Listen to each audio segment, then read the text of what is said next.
Segunda-feira, começando mais uma semana e a gente tem muito assunto para conversar. Sabe por quê? Porque nesta semana volta o recesso a volta do recesso legislativo das casas legislativas, ajeitando aqui na hora do programa, Vanuf. O programa começando, ao vivo é desse jeito. Vamos continuar o assunto aqui. Volta do recesso legislativo do Parlamento Municipal, Estadual e das casas legislativas federais, Câmara dos Deputados e Senado. A gente fala sobre isso um pouquinho hoje e traremos também todos os detalhes aí do que é que tem na agenda desta semana dos parlamentos aqui no nosso país, depois do descanso ali dos vereadores, deputados e senadores. Participe do programa de hoje, vamos conversar muito sobre política nacional, política partidária, eleitoral, administrativa, com o jurista, advogado Marlon Reis. Já esteve aqui há alguns anos, é um dos criadores da Lei da Ficha Limpa e nós temos muito assunto para conversar com ele. Você pode, inclusive, fazer sua pergunta para o nosso convidado de hoje através das nossas redes sociais. Temos o Twitter, @CenaPolíticoTCM, o facebook.com/CenárioPolíticoTCM, o WhatsApp 88028979 e o Instagram, @CenárioPolíticoTCM. Boa noite, Vanuf Praxedes. Boa noite, Carol Ribeiro. Boa noite para você, minha amiga telespectadora. Boa noite para você, meu amigo telespectador. Estamos começando mais uma edição aqui do Cenário Político TCM, ao vivo para toda Mossoró e mais 9 cidades do interior do Rio Grande do Norte. Você participa, envia sua mensagem. Daqui a pouquinho, Carol, tem decisão do STF favorável ao Sindicato dos Trabalhadores em Educação do Rio Grande do Norte. Eles conseguiram aí, por enquanto, permanecerem em aulas remotas. Daqui a pouquinho a gente explica sobre esta decisão do SINT. Ontem, domingo, os apoiadores do presidente Bolsonaro em Mossoró se uniram ao movimento realizado em todo o país. O ato foi pelo voto impresso no país. A manifestação, marcada para o domingo em várias cidades do país, pediu o avanço da proposta de emenda à Constituição pelo chamado voto impresso. Os manifestantes explicaram seus pontos de vista. Na verdade, é uma manifestação do povo, em prol do conservadorismo. Hoje, assim, o que tem de mais importante seria para nós uma eleição limpa no ano que vem. No caso, através do voto impresso, é o que nós temos reivindicado, de toda a plataforma governamental. A gente faz essa luta desde 2017 e eu costumo dizer, meus amigos, como o Alexandre sabe, que a luta é para nossos filhos e nossos netos, entendeu? A concentração dos bolsonaristas foi marcada para as 3 da tarde aqui em Mossoró, na Avenida Presidente Dutra, muito conhecida no bairro Alto de São Manuel, para protestos e manifestos como este. O que eles defendem por aqui é o voto impresso, uma PEC que ainda vai ser avaliada e pode também ser votada pelos senadores e deputados, mas, claro, ainda enfrenta a resistência do próprio TSE. A carreata, que também estimulou o buzinaço, seguiu pela Avenida Presidente Dutra até o Teatro Municipal de Juiz Rosado. O chamado voto impresso já foi julgado inconstitucional pelo Superior Tribunal Federal, o STF, e é defendido pelo presidente Jair Bolsonaro. Aí, então, um assunto bem polêmico, muita discussão sobre o assunto. Vocês viram aí a manifestação foi tímida aqui em Mossoró, vocês acompanharam pelas imagens. Aconteceu também em outras cidades do país, pelo voto impresso e auditável. Era o que dizia, inclusive, a arte que foi divulgada nas redes sociais de chamamento deste ato. Voto auditável e impresso. A verdade, assim, dando aquela resumida geral, o que os apoiadores desta medida querem é que o voto seja impresso individualmente. Porque no final da votação, os votos já são impressos para a auditoria ali dos fiscais presentes ao final do dia de eleição. Mas eles defendem aí que o voto seja impresso individualmente e colocado numa urna para conferir se bate com a urna eletrônica. A ideia deles é essa. Boa noite.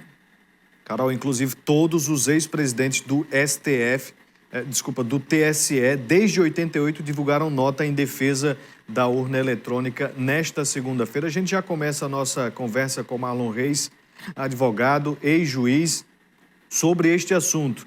Doutor, seja bem-vindo mais uma vez aqui ao cenário político TCM, desta vez no modo virtual. A gente espera que o senhor possa voltar aqui a Mossoró para vir presencialmente, pessoalmente aqui aos nossos estúdios.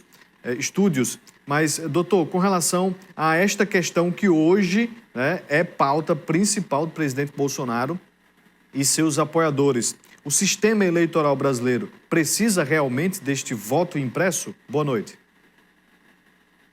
Boa noite. É um grande prazer voltar a falar com a TCM e dirigir a toda a população de Mossoró, essa cidade querida. Eu quero, em primeiro lugar, deixar bem claro que o meu ponto de vista, vou falar sobre questões técnicas, porque eu vejo que é uma exagerada politização, partidarização dessa discussão, quando, na verdade, toda a discussão deve se situar no plano puramente técnico, já que nós estamos falando de tecnologia aplicada à nossa democracia. Eu fui juiz eleitoral por muitos anos, fiquei 20 anos na magistratura, como juiz de direito. Desse período, a maior parte dele eu era juiz eleitoral. Inclusive, fui do TSE. Fui juiz auxiliar da presidência do TSE por convite do ministro Carlos Aires Brito. E o que nós vemos é o seguinte. Isso não tem a ver exatamente com a urna eletrônica em si. A pergunta é: agregar um módulo impressor à urna aumenta a sua confiabilidade? Porque se a resposta for sim a essa pergunta, que é técnica, nós temos que concordar com a mudança. Se isso não agregar mais confiabilidade, então nós não precisamos fazer mudança alguma. E a resposta, contundentemente, não agrega nenhuma confiabilidade extra ao sistema. Pelo contrário, aumenta os riscos de fraude. Eu explicarei como.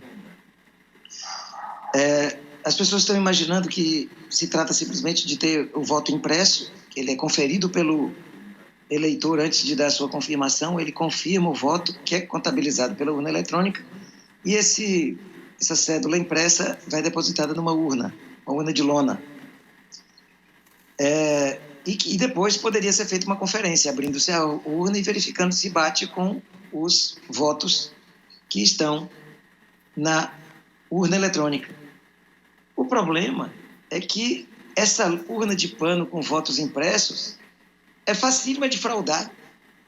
Alguém pode simplesmente, tendo acesso à urna de lona, romper o lacre, substituí-lo por outro similar e ter acesso aos votos impressos e utilizar uma outra impressora similar e fazer a impressão dos votos que quer.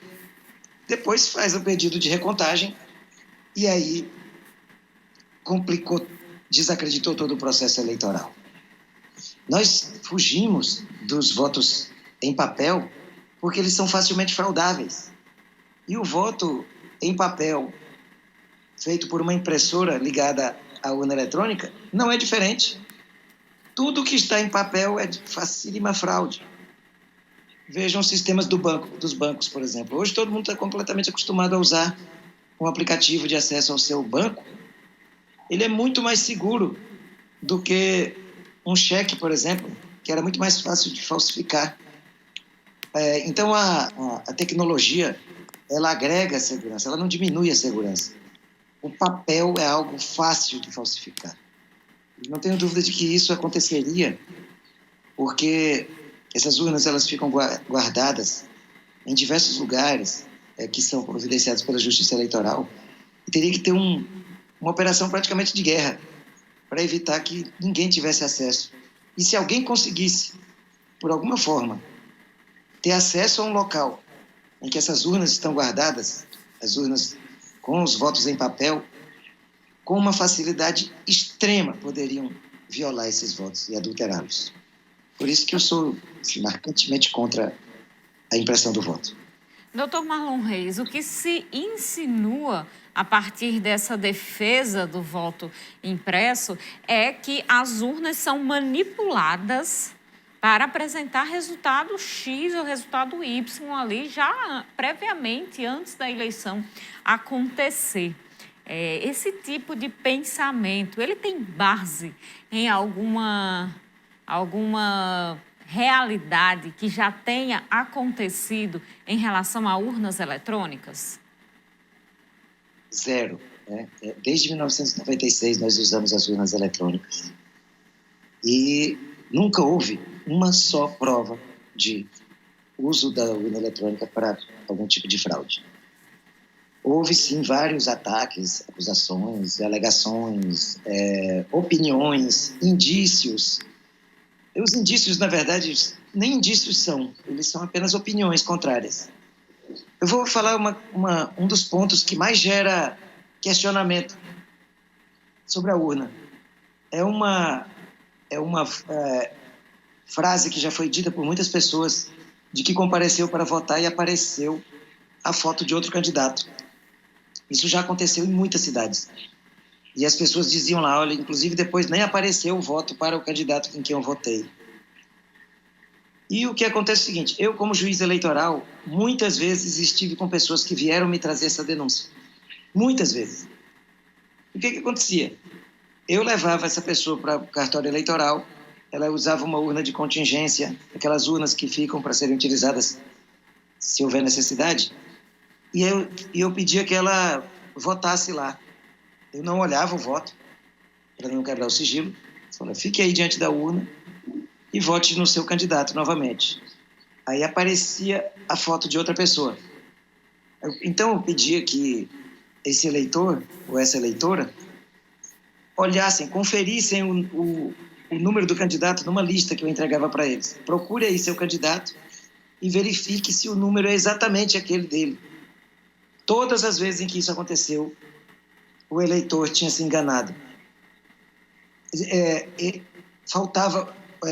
Colocava um número diferente. Por exemplo, se no final fosse 141, ele tinha colocado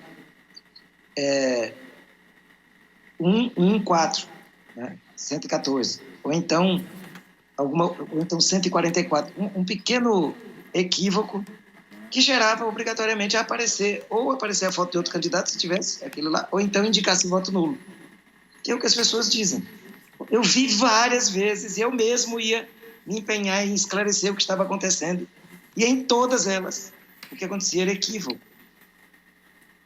Doutor Marlon Reis, daqui a pouquinho a gente volta, conversa mais, vamos detalhar este assunto e vamos falar sobre outras questões também de política nacional aqui no cenário político de hoje. Daqui a pouco a gente volta.